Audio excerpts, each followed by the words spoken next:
Bali is known as the island of the gods, but it's slowly turning into the island of rubbish. The government needs to do something about this, you know. You have many rats here at night time.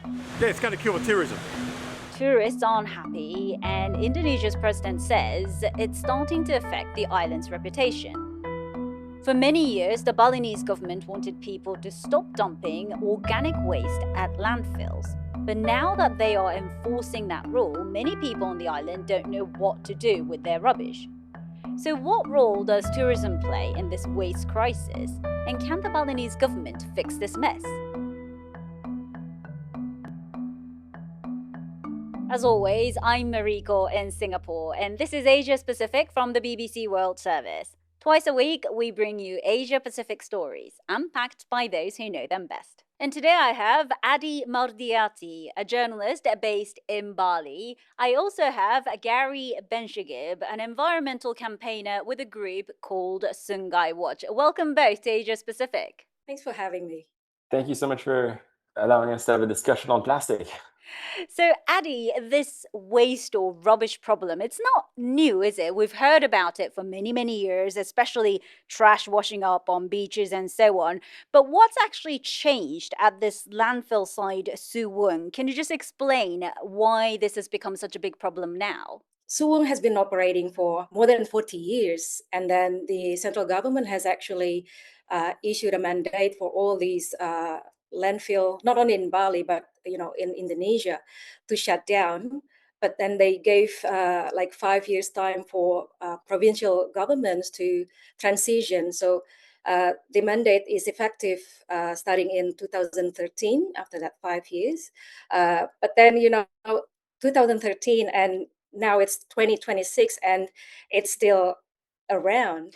So what are people doing now if they can't take it to this landfill site? Well, the Bali governor has instructed, in November 2025, Bali governor instructed Bali residents to basically sort out your own waste, like manage your own waste, either to separate the waste from home and, do something about your organic waste.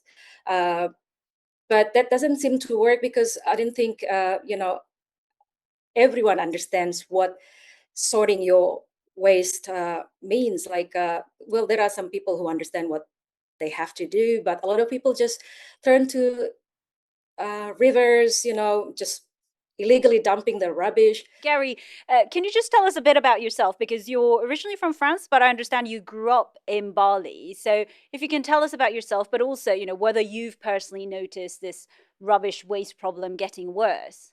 Yeah, so originally French, but grew up in Bali for the last 21 years, and Bali is my adoptive home. Very grateful to be out in Bali every single day. And I think, the trash problem is one that we've seen really change over the years.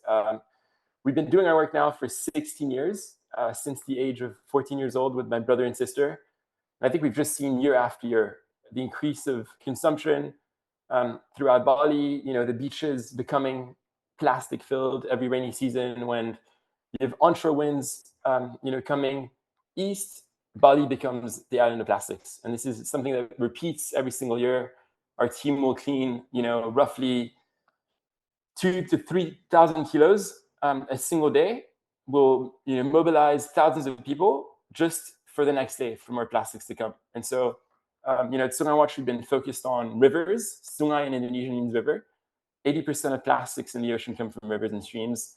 And so I think we really quickly, wanted to tackle the source where all of these plastics are washing down.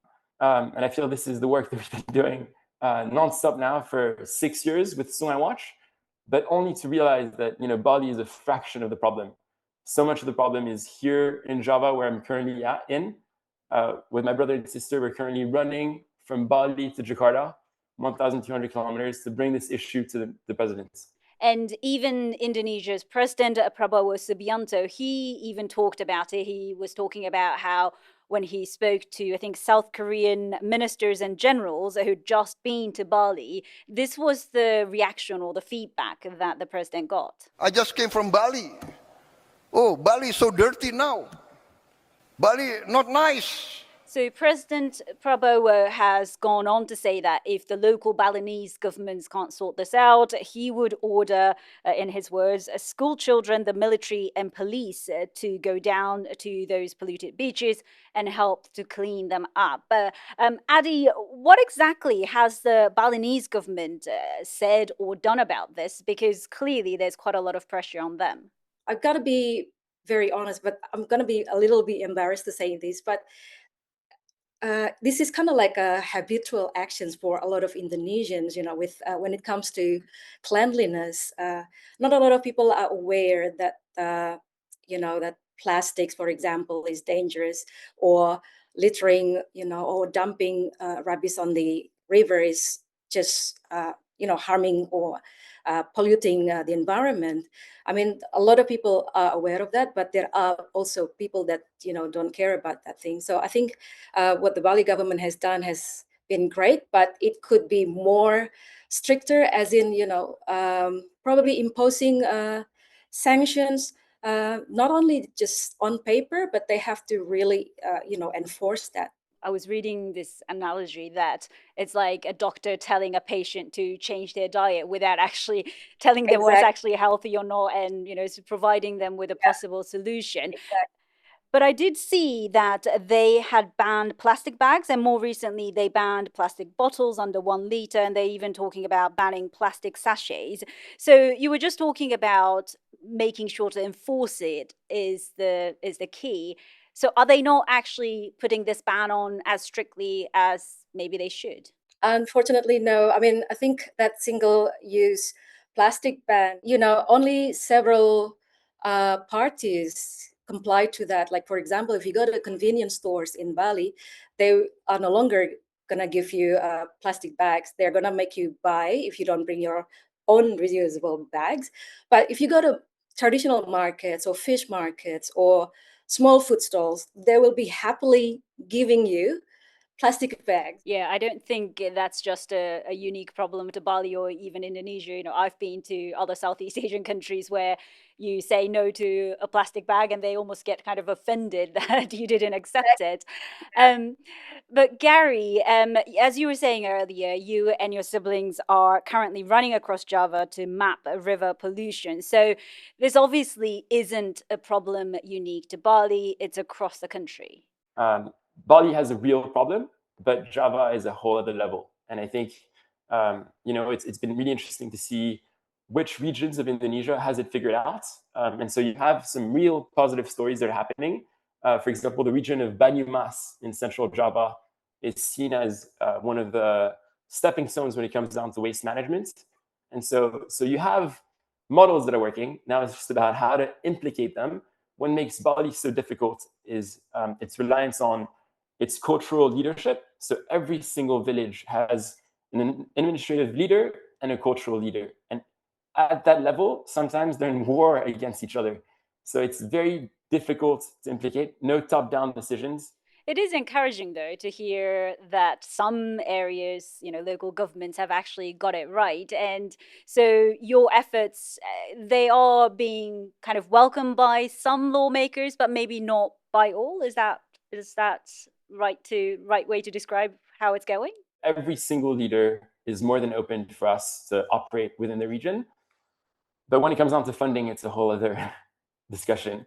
There's real big budget cuts in Indonesia. Yesterday, we were sitting in with one of the leaders of Batang, Jawa Tengah, who was telling us that a lot of the waste management funding has now been, delegated for the free meals that Indonesia is giving to students. And so you have a big gap when it comes down to actual funding around waste management. So individual leadership have to take decisions. Are you feeding the kids for free, or are you taking care of the trash? And that's a real issue going on. I think just the lack of funding concerning waste management. Yeah, we did a whole episode on that, a free meal program, and it's obviously a very admirable cause, but it's costing quite a lot of money to the Indonesian government. I want to ask about the role of, I guess, tourism. So firstly, Adi, I mean, the number of tourist numbers have roughly doubled in a decade. So is that part of this problem of this waste crisis? Because you said that you were a bit embarrassed about local Indonesians not taking care of this waste problem very seriously, or maybe they were not educated. But what about foreigners who actually come to Bali and other parts of Indonesia? The behavior of most tourists, from my observation, I think they are all aware about, putting the rubbish in the bins and, not littering. I guess they're used to this habit, like in their own country, separating, from plastic from organic and yada yada. But then it's the industry itself, the like business owners in Bali. I don't think all business owners in Bali comply to, properly managing their waste, but also, the numbers of villas around Bali. There's like, I don't know exactly how many, but they're like massive development going on in Bali these past few years because of, it's a luring business. Tourists keep coming to Bali, so everyone just wants to have a piece of, cake of this island. Early this year, I think I interviewed a local resident of Canggu. He was born in Canggu. He was raised, grew up, basically spent almost his entire life in Canggu. And he is the living witness of how much of a tourism causes a lot of environmental issues in his area. Uh, After the interview, he took me for a drive to see the areas where he used to spend, his childhood with his friends. So while we were driving, he would show me, we would stop and he say, "This used to be rice field. This used to be where me and my friends stop for, flying the kites, and then we ride bicycle, and then we would, go to the beach after this." But a lot of these rice fields have been turned into boutiques, restaurants, cafes, villas. So during that 30-minute drive, um, he was, it was very obvious that he was devastated to see these changes. And I guess it's important to emphasize that not all those tourists are from abroad. They are other Indonesian nationals coming to Bali for a holiday as well. Gary, you were saying earlier how there's quite a lot of spotlight pressure on Bali because of its popularity compared to other parts of Indonesia. As you travel across the country, do you think tourism plays a big role in this waste problem of Bali and other parts of Indonesia? Absolutely. I think you named it. So much of it is the tour buses, the domestic tourism that are buying the cheap packages. A few years ago, we saw it with a lot of the Chinese buses and Chinese tourism that were coming in the hundreds of thousands. Just from the meals that they consume is wrapped in plastic, styrofoam, or single-use plastics, all with a single-use plastic bottle. And a lot of these tour buses do not have any conscience of where to dump. So you see this all around the archipelago. Obviously, Bali.